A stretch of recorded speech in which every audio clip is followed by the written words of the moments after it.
Welcome to the Leaders in Payments podcast, where we talk to C-level leaders from across the payments landscape.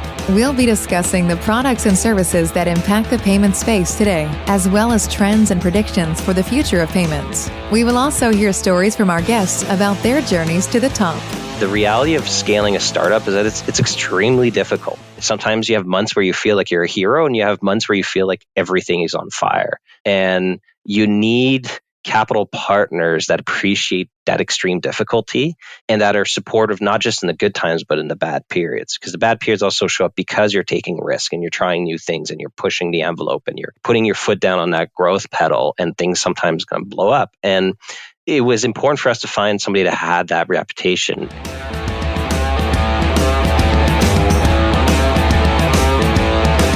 Hello, and welcome to episode 290 of the Leaders in Payments podcast. I'm your host, Greg Myers, and today on the show we have Jane Podbelskaya, the principal at Information Venture Partners, and Nick Beique, founder and CEO of Helcim.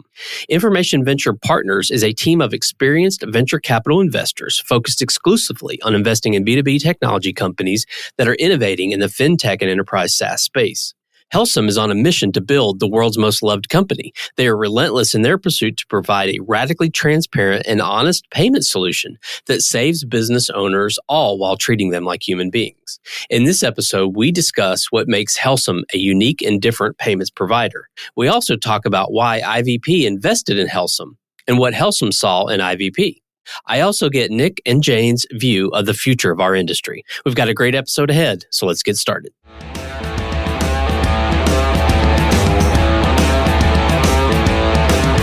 Hi, Nick and Jane. Thank you so much for being here, and welcome to the Leaders in Payments podcast. Thanks for having us. Hi, Greg. Yeah, great. Thanks so much. And let's just dive right in. And Nick, I'll start with you. If you don't mind, tell our audience a little bit about yourself, maybe where you grew up, where you went to school, where you currently live, a few things like that, and maybe a little bit about your professional journey as well. Sure. Yeah, I mean, on the personal side, so I actually was born in Texas, West Texas. Dad's side of family's from there, but moved to Montreal when I was 1 year old. So I actually grew up French, so it's a little bit of a strange kind of journey, and then moved in my teens to the Rockies, to Calgary here, which is a Canadian city, just kind of very similar to Denver. So I like to say I'm a Texas French Canadian, and at this point I feel like I speak none of the languages quite properly, but it's just a little bit of a mix. Grew up, self-taught computer programmer, grew up, loving everything about computers. I ended up taking a degree in business. I knew the computer side, or I felt like I knew the computer side, and I wanted to learn something different. And I always fell in love with the idea of the small business journey and kind of my own small business journey, kind of starting small companies when I was young, and fell in love with computer programming and kind of fell in love with the world of finance and business. And you put those three things together and somehow you end up in payments. And that's where I'm here today. Awesome. Well, thanks for sharing that. Jane, your turn. Same question for you. Maybe a little about where you grew up, where you went to school, where you currently live, a few things like that, and a little about your professional journey as well. Thank you. There's a long journey to compress here in just a few minutes, but I'll do my best. So actually, I was born and raised in Russia, and my mom is Ukrainian, my dad is Russian. So I'm actually very upset about everything that's happening in that part of the world right now, because I absolutely see those two nations as basically like parts of the same family. But I moved to Canada in 2007. I actually, just as Nick, I grew up loving computers and computer science. I was one rare child and rare girl, right, who was very nerdy, and I loved coding from like literally age of 12. And I went on to get a computer science degree in Moscow State University, and I worked as a software engineer while I was still in Russia. But when I moved to Canada, I became an architect, solution architect. I worked for large corporations. I worked with Xerox. And then I completed an MBA at University of Toronto, Rotman School of Management. And I then jumped into management consulting. I worked at Bain & Company for a number of years, experienced that crazy travel lifestyle that consultants have. But frankly, I miss technology way too much. So after a couple of years of consulting, I went back into tech, but this time on the investor side. So I joined a venture fund back in 2015. It was a growth stage venture fund, Georgian Partners. I spent the next almost 6 years working there. And then I actually got really passionate about early stage investing. And in particular, I got interested in fintech investing. So I left Georgian to join Information Venture Partners, which is a fintech fund. And I'm happy to tell you more about that. But as far as my life journey, I currently live in Toronto. I have a family here and I am a Canadian citizen now. Awesome. Well, thanks for sharing that. So, Nick, back to you. So tell us about the company Helcim. So what does Helcim do? Yeah, I'll assume, I know that your audience is familiar with payments. So, forgive me, I'm going to jump straight into the kind of the payment lingo side. Sure. My kind of original foray into business or into payments was about a decade ago as an ISO MSP. So we were a partner of Elavon's and really got to learn the payment space and the merchant space and kind of fell in love with the whole payments business in general. And we did a major pivot about 3 years ago where we became a payment facilitator or PayFac. And we really took it all the way. We essentially became our own processor. So we run our own, not just our merchant front end, but our back end, our settlement systems, everything is really, our hardware deployment is really run by Helcim. And the best way to think about us in the marketplace, this is how we like to kind of describe it, is you have a lot of kind of fintech entrants on the micro merchant space. If you think about the Squares of the world and the SumUps of the world, and they do really well in that kind of micro merchant space. And then you have a lot of other fintechs in kind of embedded marketplace and enterprise space, the Braintrees and the Stripes and the Adyen's of the world. But when it comes to this really interesting middle space in payments, which is kind of more traditional businesses, you think about vets and dentists and wholesalers and auto mechanics. Most of those businesses, there's millions upon millions of them that are still being serviced by more kind of traditional legacy acquirers, the global payments of the world and the First Datas of the world. And we felt that there was a lot of room in there for disruption and new entrants and somebody that can take a very modern approach to that market. And that's essentially what we've built Helcim to be today. So we have 150 employees right here in Calgary. We service tens of thousands of merchants across Canada and US. And we like to say that our mission is to be the world's most loved payments company. And if you're familiar with payments, that can be a little bit of an oxymoron sometimes. Merchants, it's a little bit of, they need payments, but they don't always love their payments provider. And we're really trying to change that in the market. Okay, I love it. So what makes Helcim unique in the market? Yeah, I think there's a couple key pillars the way we look at our service. So pricing transparency is a huge part of it. I'm sure merchants are super sensitive to the rates they pay, and we make sure that we know that our rates have to be affordable, but it's not about having the lowest rates in the market. It's about having the most transparent rates in the market. We really stay away from bad industry practices of monthly fees, hidden fees, PCI compliance fees and all the stuff that really kind of irk merchants ultimately. So that's a big part of our service. We also have amazing customer service. We make it up and down part of our brand and really treat merchants the way that I think they deserve to be treated, no matter how small they are. And then the third thing is we take a full digital first approach to our service. So everything is self-service, everything is omni-channel, everything is kind of wrapped in really slick software to make the experience as modern as we think that these businesses deserve. Okay, great. Well, Jane, let's go over to you. So tell us about Information Venture Partners. Yeah, happy to. So we are a fintech fund. So we invest in B2B fintech technology. Specifically, we're investing in technology for financial services institutions, but also we're quite active in payments. We are an early stage investor. We are primarily coming into the companies around Series A, or when companies reach around 1 million in run rate. If you're talking about SaaS, that would be run rate in revenue. If you're talking about payments, that's your gross profit run rate. We invest across North America, and we're investing at our third fund right now. So we've been around for a while, but we've always been a relatively small $100 million fund. And we've been very consistent about our strategy. We're happy to have backed a number of unicorns and had very successful exits. And now we're here, excited to be an investor in Helcim and hoping that one day they will join the ranks of those unicorns.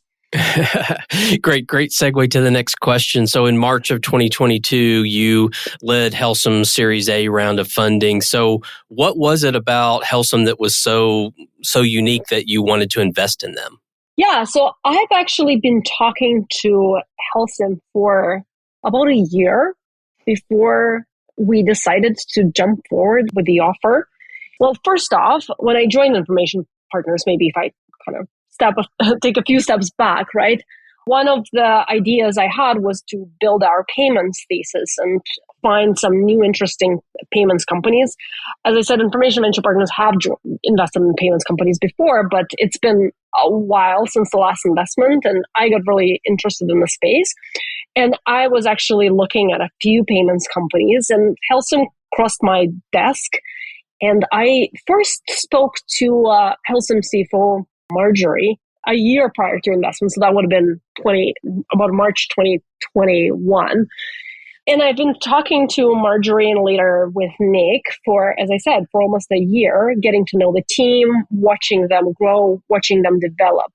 And what really struck me, well, first off, is I realized that, well, this is an early stage company, but Nick has been actually an experienced operator in the payment space for almost a decade. So he's not a newbie when it comes to managing a payments company. He was actually managing an MSP organization or reseller organization.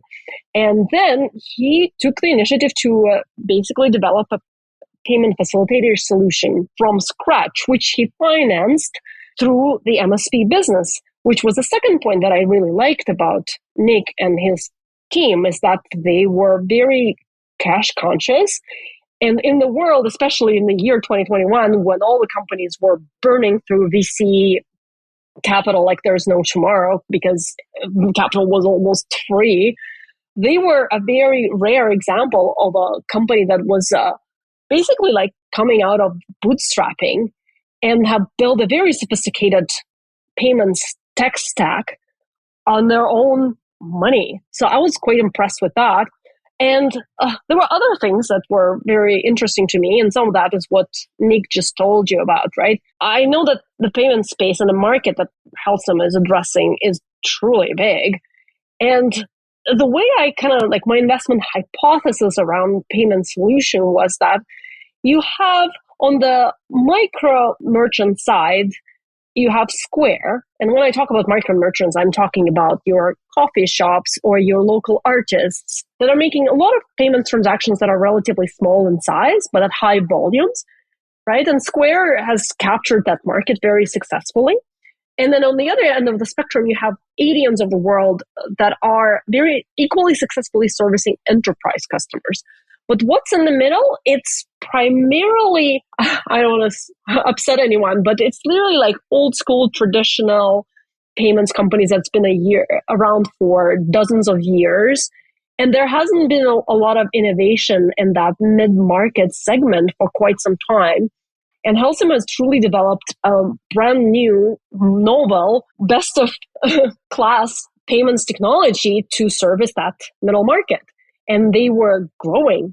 Over that year that I've been talking to them, they were capturing merchants very, very fast. And we did quite a number of reference calls with those merchants, and everybody was raving about the customer support that Helcim was providing to them. Square is notorious about basically letting your customers talk to the robots instead of humans. And the rates that they were providing were super competitive. Onboarding process was very easy. So lots of great feedback and combination of experienced team, great market opportunity, and great customer feedback made me very excited and convinced that this is going to be a future winner. So we went ahead. We were not the only investor at the table, so it was actually a competitive round. I don't know why Nick told us. Maybe he'll tell us that. Shameless plug. But we actually co-invested into the round. We went together with US investor Aquiline. So it was a joint round, but we were the ones who actually initially identified the opportunity. Great. So Nick, it's back to you. So we know why Information Venture Partners wanted to invest. Why did you choose them? Yeah, I mean, isn't it great when your investors are on a podcast, talking great about you? I mean, it's I'll take that all day long. But yeah, joking aside, I mean, the IVP and Jane and Rob and Dave and all the partners of the firm, they truly have a reputation of being kind of long-term partners that will be with you through the ups and downs. And it was a competitive round, and ultimately we went with IVP because of that reputation. The reality of scaling a startup is that it's extremely difficult. Sometimes you have months where you feel like you're a hero, and you have months where you feel like everything is on fire. And you need capital partners that appreciate that extreme difficulty and that are supportive not just in the good times but in the bad periods, because the bad periods also show up because you're taking risk and you're trying new things and you're pushing the envelope and you're putting your foot down on that growth pedal, and things sometimes going to blow up. And it was important for us to find somebody that had that reputation. And it sounds obvious. I mean, you could give the same advice to somebody about a relationship or marriage. It's going to be lots of up and down, and this is a long-term partnership, and find somebody that's going to not just support you in good times, but really be in your corner during bad times too. And that it sounds like obvious advice, but the reality in the investor space is that a lot of investors kind of don't meet that standard. And you talk to a lot of different CEOs, and sometimes they have really great things to say about some investors, and sometimes they have really not so great things to say. But IVP, everybody we talked to just said like they will be in your corner. They will help you build that company into a big, the big, huge company that we want to build into and take it public one day. And, we've been together for over 20 months now, and that reputation has absolutely been proven. So we're so happy that we end up choosing them. You gave a little advice to other companies, but, obviously times have changed, and even since 2022, the markets are a lot different. So what advice would you give companies today when they're out there looking for capital? I mean, obviously the markets have shifted. We are lucky that, we've continued to have some pretty significant growth. So, I think that top tier companies are having an easier time still finding capital, I think, but it's definitely tougher. Valuations are not what they used to be.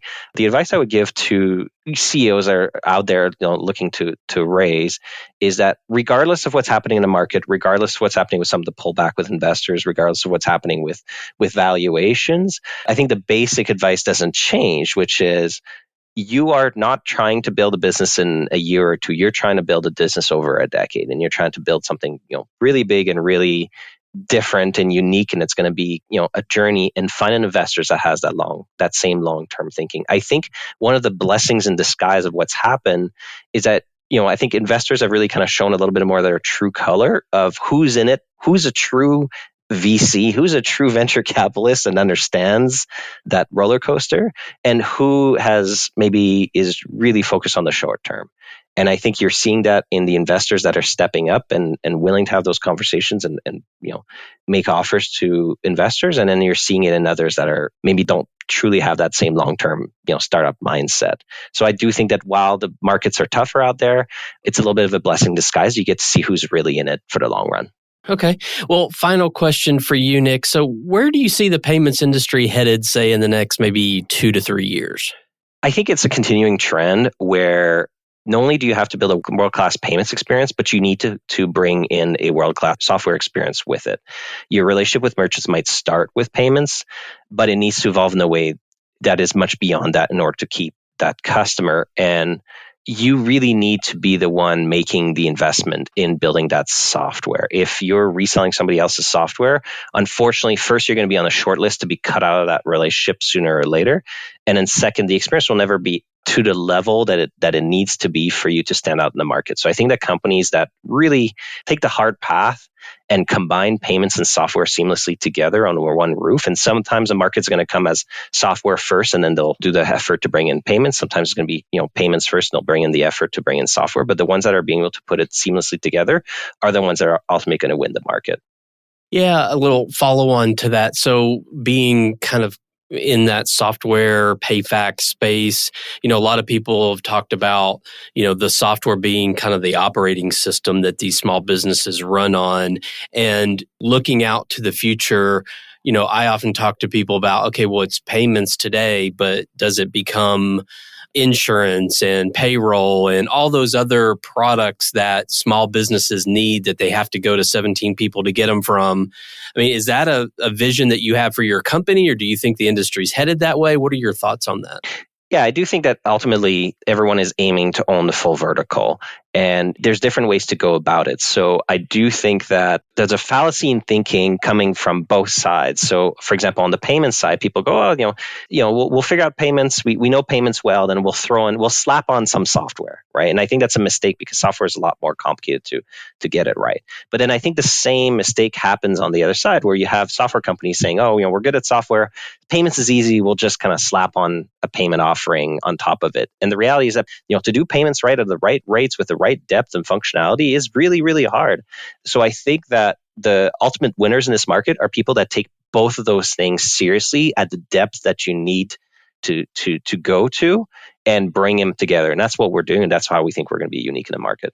One other question about sort of the future, and back a couple of years ago, it was all the rage talking about blockchain and all of the newer technologies around, using blockchain and Bitcoin and all of that fun stuff. Do you see a future there in any of that? Is it just now off the table, or are you hearing it still in the market? We really dug hard to try to find a way to see if there's a fit for us and as part of the merchants that we service, because that comes from our first place, which is what are our small business customers asking for? And the reality is that in the years I've done this, we have yet to have a single merchant ask us, hey, I really want to accept Bitcoin or Ethereum or anything like that. It just hasn't been the demand in the market, right? So then you kind of fall into a bit of a trap of trying, it's back to solution trying to solve a problem that isn't really there. So, who knows? Maybe I'll eat my words and somebody's going to figure out a way to crack that market, but we're going to stick to listening to what our customers are asking, and our customers are just asking for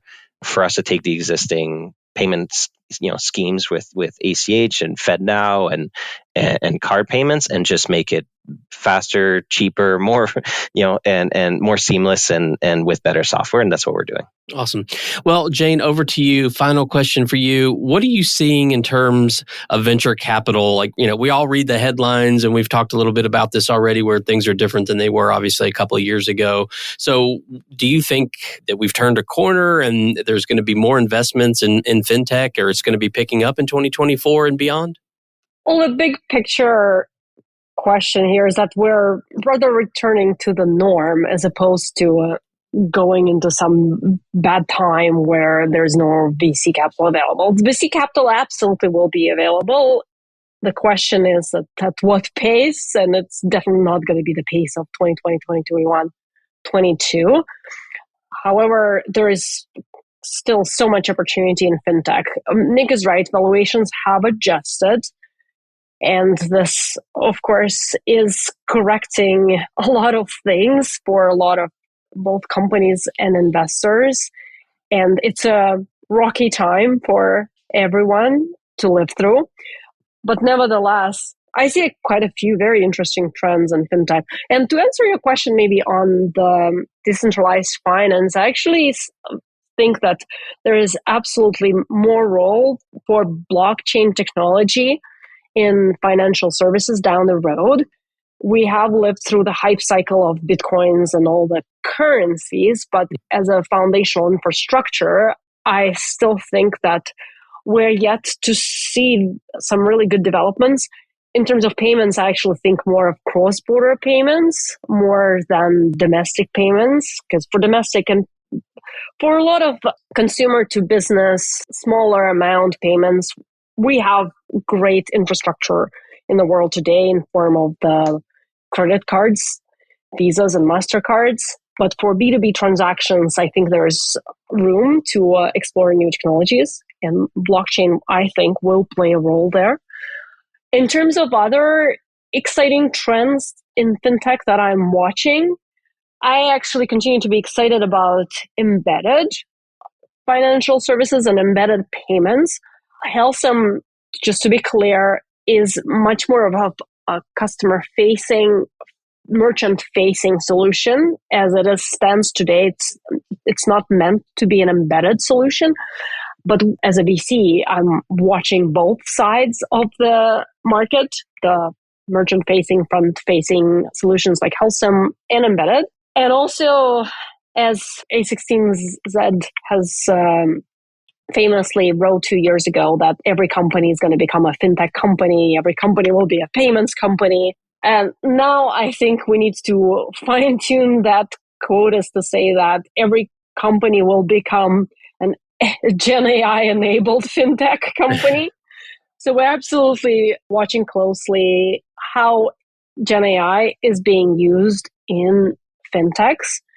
I know that even Helcim uses AI in the background for some of the risk scoring, etc. We actually just made an investment in InsurTech AI-enabled company. So that's definitely going to be another trend to watch.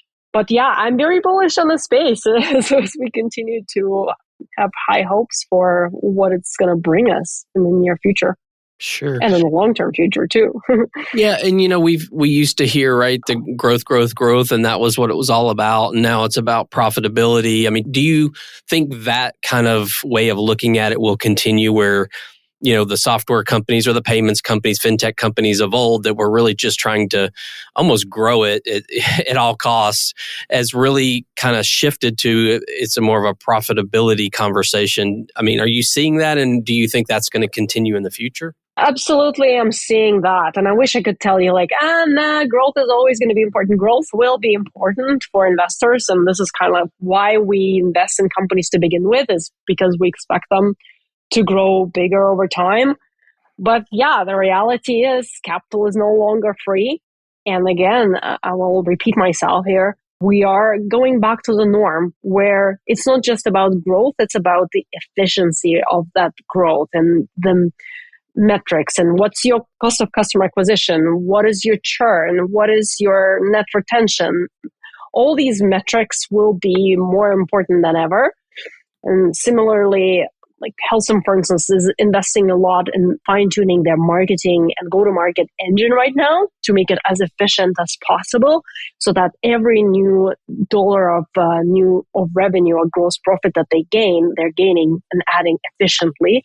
And that ultimately translates into better capital efficiency, right? If you are growing efficiently, that means you're burning less capital.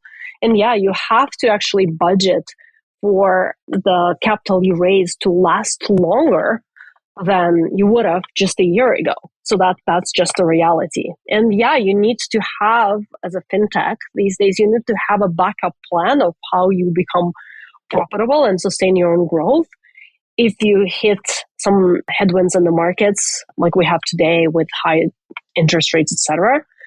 That is to say, companies that grow efficiently and show that great unit economics and their growth will continue to attract venture capital and grow further. Well, Nick, Jane, we've covered a lot of ground so far. Is there anything else you guys want to cover before we wrap up the show? No, thank you so much for having us. Really appreciate the time. Thanks so much, Greg. This has been super exciting. I guess we are fintech investors, so we're biased here on the payments. But yeah, cheers to a new year of financial services evolution. And I think there's great things to come. Absolutely. Well, Happy New Year to both of you. And thank you so much for being on the show today. I know your time is very valuable, so I really appreciate you being here. Thanks a lot. Thank you. And to all you listeners out there, I thank you for your time as well. And until the next story. Thank you for joining us this week on the Leaders in Payments podcast. Make sure you visit our website at leadersinpayments.com, where you can subscribe to the show and where you'll find our show notes. If you enjoyed listening, please share on your social channels as well.